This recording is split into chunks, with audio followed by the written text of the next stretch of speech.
بسم اللہ الرحمن الرحیم۔ عزیز طلبہ، ہمارا آج کا مضمون ہے اردو، اور اردو سمر پیک میں ہم آج کریں گے سرگرمی نمبر 1۔ پہلے زمانے میں مصری بادشاہوں کو مرنے کے بعد ان کے ساز و سامان کے ساتھ احرام میں دفن کر دیا جاتا تھا۔ میرا بیٹا، سب سے پہلے ہم احرام کے بارے میں جانچ لیتے ہیں کہ احرام کیا ہوتا ہے۔ یہ جو آپ اوپر تصاویر کے اندر ایک خاص قسم کی عمارت بنی ہوئی دیکھ رہے ہیں، یہ احرام کہلاتا ہے۔ احرام کا مطلب ہوتا ہے پرانی عمارت۔ مصر ایک ملک ہے، تو مصر کے اندر یہ ایک خاص قسم کی پرانی عمارتیں پائی جاتی ہیں۔ آج بھی بہت سے ایسے احرام دریافت کیے جا رہے ہیں جہاں پرانے زمانے کی بہت سی اشیاء اور بادشاہوں کے خزانے ان کی حنوط شدہ لاشوں کے ساتھ دفن ہیں۔ اب لفظ حنوط آیا ہمارے پاس، تو حنوط کیا ہوتا ہے؟ حنوط ہوتا ہے کہ جو لاشیں ہوتی ہیں ان کے اوپر ایک خاص قسم کی میڈیسن لگا کر اس کو ہمیشہ کے لیے جو ہے وہ محفوظ کر لیا جاتا ہے۔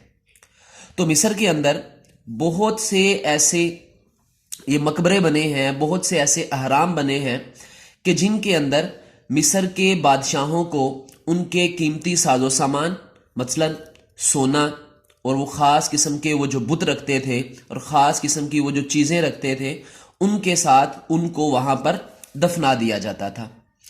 اب نیچے دیکھیے، فرض کیجئے آپ اپنے دوستوں کے ساتھ احرام مصر کی سیر کے لیے گئے۔ ہم نے پیچھے احرام مصر کے بارے میں بات کر لی، اب آگے ہم فرض کر رہے ہیں کہ ہم لوگ احرام مصر کی سیر کے لیے چلے گئے اپنے دوستوں کے ساتھ۔ آپ ان احرام کا جائزہ لے رہے تھے کہ اچانک ایک طرف سے آپ کو سیڑھیاں احرام کے اندر جاتی ہوئی محسوس ہوئیں۔ یہ آپ دیکھ سکتے ہیں نیچے کہ یہ سیڑھیاں ہیں، اور آپ کے دوست جو ہیں وہ احرام کے اندر سیڑھیاں اتر چکے ہیں۔ آپ اور آپ کے دوستوں نے چپکے سے احرام کے اندر جانے کا فیصلہ کیا۔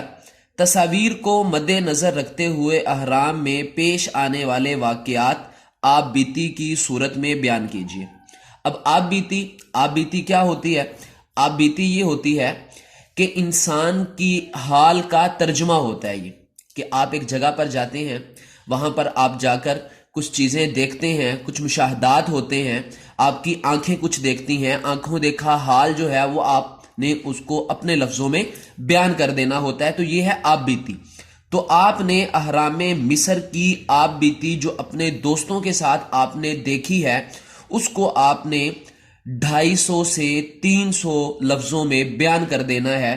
تو یہ تصاویر آپ دیکھ لیں کہ آپ ہیں، آپ کے دوست ہیں، اور یہ احرام مصر کی سیڑھیاں ہیں۔ تو آپ احرام مصر کی سیڑھیاں اترتے ہیں تو آگے وہ ایک غار نما بنا ہے، تو آپ اس میں جاتے ہیں، اور وہاں جو ہے وہ سارے کا سارا نقشہ ہے کہ جی ان کی قیمتی مورتیاں رکھی ہوئی ہیں، قیمتی ان کے بت رکھے ہیں، ان کی جو ہے وہ نیچے زیورات ہیں۔ تو آپ نے یہ ساری چیزیں جو ہیں وہ ان 250 سے 300 لفظوں کے اندر بیان کر دینی ہے کہ ہم احرام مصر کے اندر داخل ہوئے تو سب سے پہلے جو ہے وہ ہم نے کیا دیکھا، پھر اس کے بعد جب ہم آگے گئے تو وہاں جو ہے وہ پرانے بادشاہوں کی کچھ تلواریں یا اس طرح کی چیزیں، کچھ زرہ وغیرہ یہ رکھی ہوئی تھیں، پھر اس سے جب ہم آگے گئے تو وہاں پر جو ہے وہ یہ چیزیں۔ تو نیچے جو ہے وہ انہوں نے ایک نقشہ دیا ہوا ہے، ٹھیک ہے جی، کیونکہ مصر جو ہے وہ ایک عربک ملک ہے، عرب ممالک میں سے اس کا شمار ہوتا ہے۔ تو آپ نے سنا بھی ہے، پڑھا بھی ہے کہ عرب ممالک کے اندر جو ہے وہ کھجوروں کے درخت ہوتے ہیں، ٹھیک ہے، اور اونٹ جو ہیں وہ بڑے شوق سے پالتے ہیں۔ تو ان ساری چیزوں کو میرا بیٹا آپ نے مد نظر رکھتے ہوئے، اپنے سامنے رکھتے ہوئے، آپ نے جو آنکھوں دیکھا حال ہے، جو چیزیں آپ نے وہاں دیکھی ہیں، ان سب کو آپ نے بیان کر دینا۔ شکریہ۔